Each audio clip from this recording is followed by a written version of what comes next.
बच्चों आज के इस वीडियो में हम 2023 के साहित्यिक हिंदी का पेपर सॉल्व कराने वाला हूं, जिसका पेपर कोड है 301 ZA।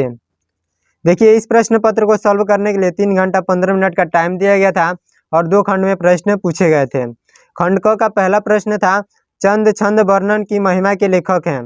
इसमें 4 ऑप्शन दिया गया था, नाभादास, दामोदर शर्मा, गंग कवि और गोकुलनाथ। तो इसका राइट आंसर है गंग कवि। चंद छंद वर्णन की महिमा के लेखक गंग कवि हैं। नेक्स्ट है, कहानी एक सूक्ष्म दर्शक यंत्र है जिसके नीचे मानवीय अस्तित्व के रूपक दृश्य खुलते हैं। यह कथन किसका है? इसमें 4 ऑप्शन दिया गया था, सच्चिदानंद, हीरानंद, वात्स्यायन, मुंशी प्रेमचंद्र, जयशंकर प्रसाद और चौथा आचार्य रामचंद्र शुक्ल। तो इसका राइट आंसर है पहला, यानी सच्चिदानंद, हीरानंद, वात्स्यायन अज्ञेय।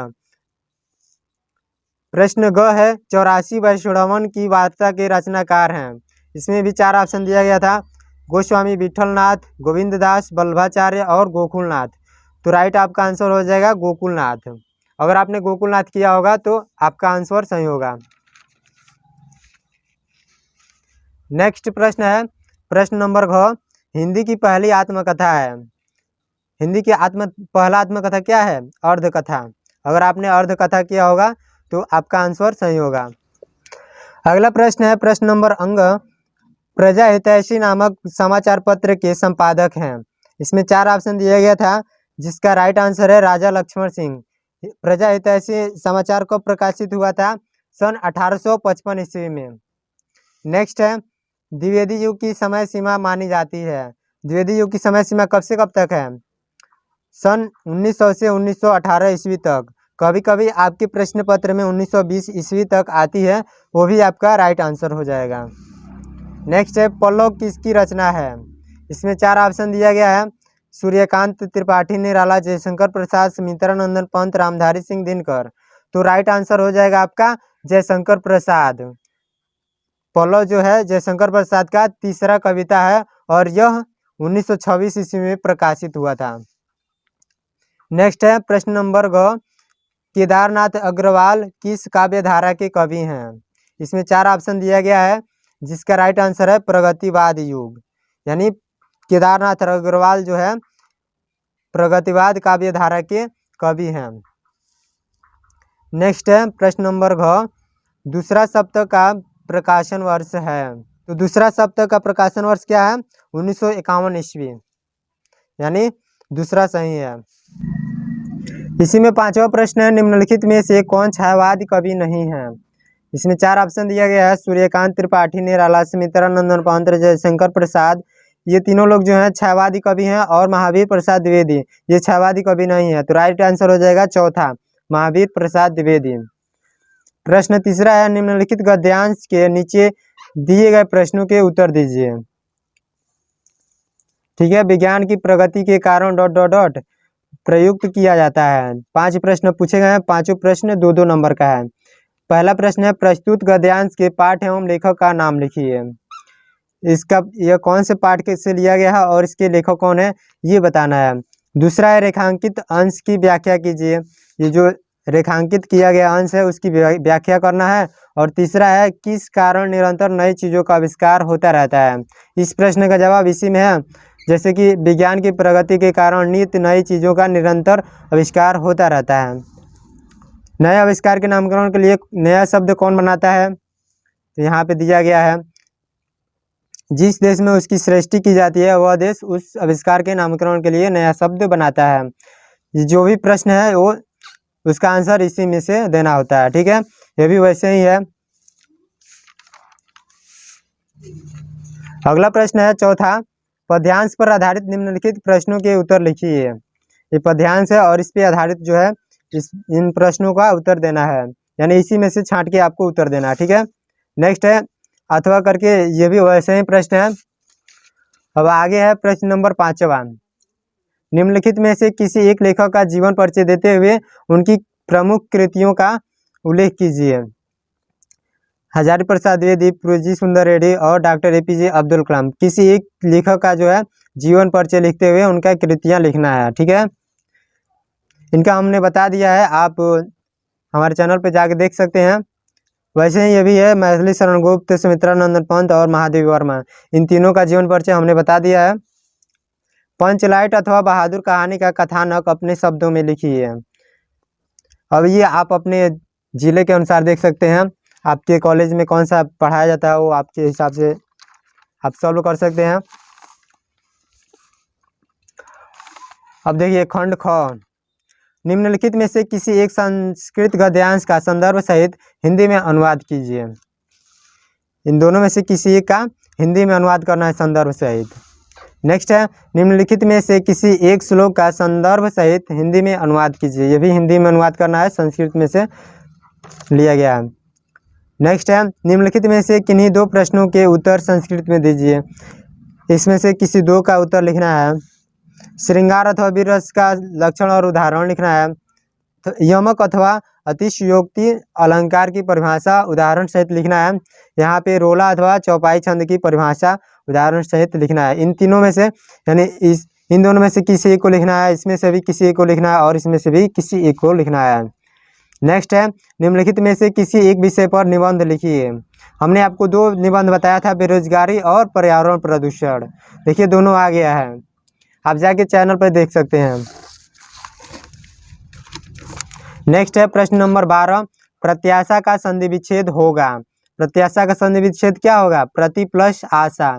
इसका राइट आंसर हो जाएगा ओ, प्रति प्लस आशा। नेक्स्ट है, निश्चलम का संधि विच्छेद होगा। निश्चलम का संधि विच्छेद क्या होगा? कमेंट बॉक्स में कमेंट कीजिए, काफी इजी है। तीसरा है, हरिश्चंद्र में संधि है। हरिश्चंद्र में कौन सा संधि है? इसमें 4 ऑप्शन दिए गए हैं, अ स्वर संधि, ब व्यंजन संधि और स विसर्ग संधि और द है दीर्घ संधि। इसका राइट आंसर हो जाएगा विसर्ग संधि। नेक्स्ट है प्रश्न नंबर ख, निम्नलिखित में से किसी एक पद का विग्रह करके समास का नाम लिखिए। इन तीनों में से किसी एक का समास विग्रह करके उसका नाम लिखना है, ठीक है। जैसे मान लीजिए उपटतम है, देखिए यहाँ पे हम आपको बता दें, ओ है उपटतम, ठीक है। इसका समास विग्रह क्या होगा? समास विग्रह होगा इसका तटस्य समीपे, समीपे, ठीक है। यानी इसका हिंदी अर्थ होगा तट के समीप, के समीप, ठीक है। और इसमें लिखना है समास का नाम लिखना है। तो ये कौन सा समास है? अव्ययी, अव्ययी भाव समास, अव्ययी भाव समास, ठीक है। इसी में ब है नील कमलम, नील कमलम,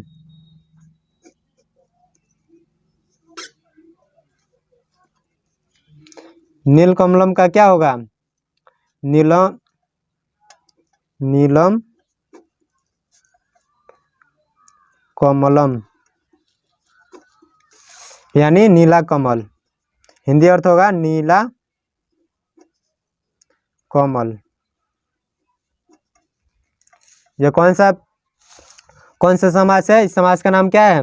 कर्मधारय समास, कर्मधारय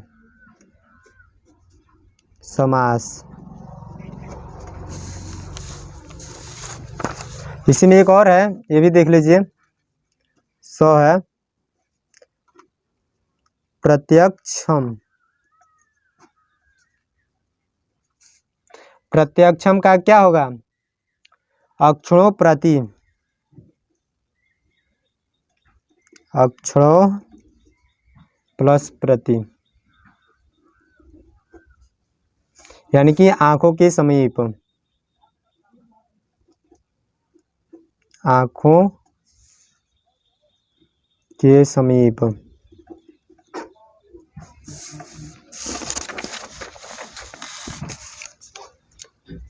ठीक है। ये कौन सा समास है? यह भी जो है अवयवी भाव समास है।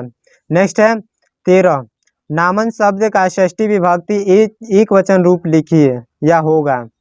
तो नामन शब्द का षष्ठी विभक्ति एकवचन रूप क्या होगा? इसमें 4 ऑप्शन दिया गया है। इसका राइट आंसर है पहला, यानी नामनः। नामनः जो है नामन शब्द का षष्ठी विभक्ति एकवचन रूप होगा। नेक्स्ट है आत्मन शब्द का चतुर्थी विभक्ति द्विवचन होगा। आत्मन शब्द का चतुर्थी विभक्ति द्विवचन क्या होगा? आत्मभ्याम, यानी ऑप्शन नंबर ब राइट है।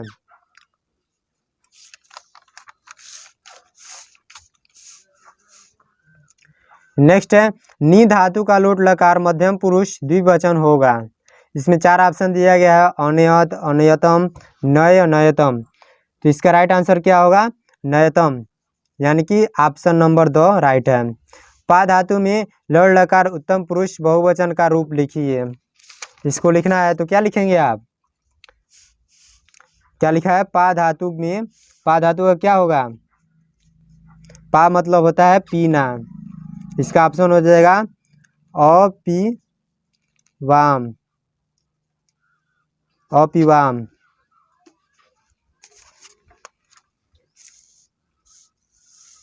नेक्स्ट है निम्नलिखित में से किसी एक शब्द के धातु एवं प्रत्यय का योग स्पष्ट कीजिए। देखिए काफ़ी इजी है, आप लोग कर सकते हैं।